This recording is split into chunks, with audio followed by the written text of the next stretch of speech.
Hey everybody, my name's Kim, and in this video I'm going to be showing you how to draw with the brush tool in Storyboard Pro. I've got a sketch over here and I'd like to neaten it up with my brush tool on a separate layer. So what I've done is I've created two different types of layers. I've got a bitmap layer and a vector layer. So I'm going to show you guys how the brush tool works on the bitmap layer first, and then we'll take a look at the vector layer. So I've grabbed my brush tool, and I'm going to go over here to my tool properties, and you're going to see that there's quite a lot of options here that we can play around with. So we've got a bunch of textures that are presets, and you'll see that when we draw with one of these textures, that layer then becomes a flattened bitmap layer, but that also means that when we zoom in, we will lose a little bit of quality on our line. So that is the biggest difference between your bitmap brushes and your vector brushes. Going back to our presets, you'll see that there are a lot of options here that you can play with. We also have some options up here, your maximum size, which can be changed either by holding down the O button and dragging your mouse, or by pressing your square brackets. Then we have flow, which changes how the brush behaves.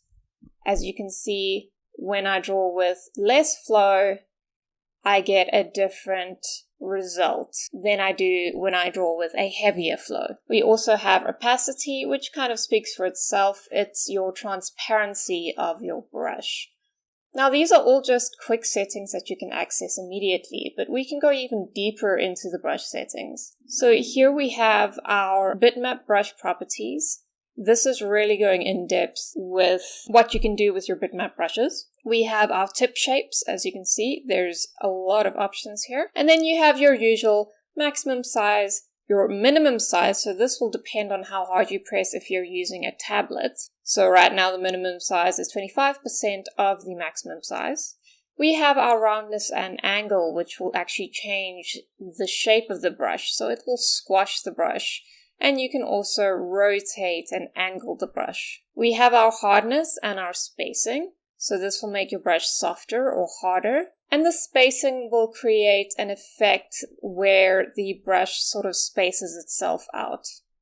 Then you have a random size, random angle, and random spacing. Now this will just randomize all of these different properties as you draw, rather than having it set to one value all the way through your stroke. Going to our transparency, again we have maximum flow and minimum flow being a percentage of the maximum flow. And the same thing with your opacity. Right now we have full 100% opacity, but you can adjust this to work with your pressure settings on your tablet. And again, we have the random options like we did with the tip, which will actually change randomly as you draw your stroke. Then we have the dual tip, which actually allows you to add a secondary brush tip to the brush tip you're already using in the tip tab. So to activate dual tip, you'll have to tick the checkbox and then choose your secondary brush shape, and this will then affect how your stroke looks. You then have a blend mode, which allows you to choose how you want those two tips to combine with each other. So we have a multiply, a color dodge, and a combine. So these you just need to play around with until you get the desired effect on your dual tip brush. And then we have all the usual settings, your maximum size, minimum size, roundness and angle, random sizes and angles, and so on and so forth. And then we get to paper texture, which adds a paper texture to the tip that you are using. So if you decide to use a solid tip, you can apply a paper texture to that solid tip, or you can choose a textured tip and apply a paper texture to that. And then down here, we just have a texture scale option, which makes the texture larger or smaller, and you can choose to make it additive and aligned as well. The last option down here that we can take a look at is the draw behind option. Basically what this means is that if you have a brush stroke on your screen and you want to draw, but you want that stroke to come up behind the brush strokes that already exist, you can turn on this option and it will automatically put that stroke behind the strokes that already exist on your screen. So that is the gist of the bitmap brushes in Storyboard Pro. We're going to take a look at the vector brushes. Now the difference between your vector and your bitmap is, of course, that the vector will draw a cleaner line that is a separate shape that can be selected and manipulated by your contour tools. And of course, this means that if you zoom in, you will not lose any quality on your strokes. A lot of the properties of the vector brush is actually quite similar to the bitmap, with the exception of a few other options. For instance, we still have our maximum size, but we also have a smoothing option. Now this just means that if you draw a very bumpy line, Storyboard's going to do its best to try smooth that out for you. So it's very good for someone who doesn't have a steady hand and needs the program to do some smoothing for them. And that is not an option that you get with the bitmap.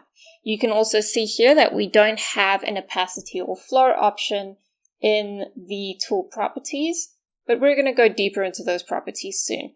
Again, these are your immediate options when it comes to presets. We have some textures here, which of course can be edited, unlike the bitmap textures.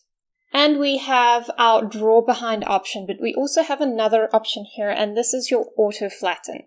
Basically what that does is if you see these lines over here, you can see that they're actually two separate objects. Now auto flatten will automatically flatten your lines into one object as you draw. Going into the actual properties of our vector brushes, you'll see that there's a lot of similar options here to our bitmap brushes. Now we've got a couple of options here under the tip. There's all the same shapes you saw as your bitmaps, and we have a few brush type options at the top here. We have solid vector and we have textured vector. Now we were looking at the textured vector, that is the one that's going to give you all of the similar options to the bitmap brush, and then we have a solid vector, which is going to give you a lot fewer options. You have a circle, diamond, and square shape brush.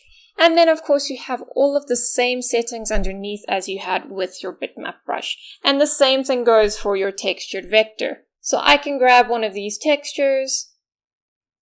Let's turn off our paper texture. And if I draw with this, I will get a texture that is very similar to my bitmap.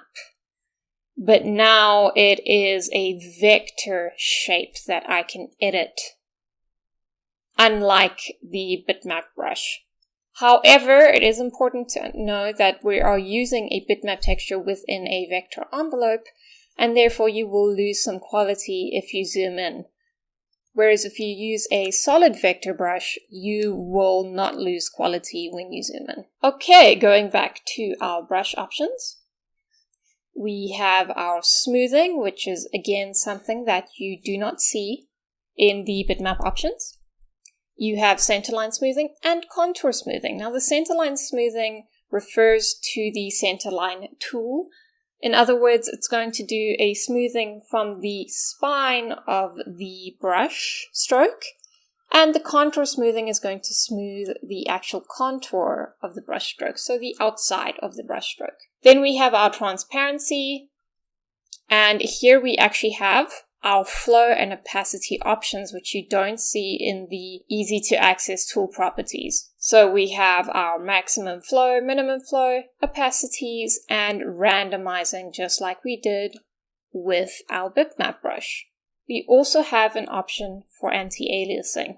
Going to our dual tips and our paper textures, these are basically exactly the same as your bitmap options. What I'm going to do now is I'm going to draw this character on the vector layer. I'm going to clean him up. So I'll see you soon.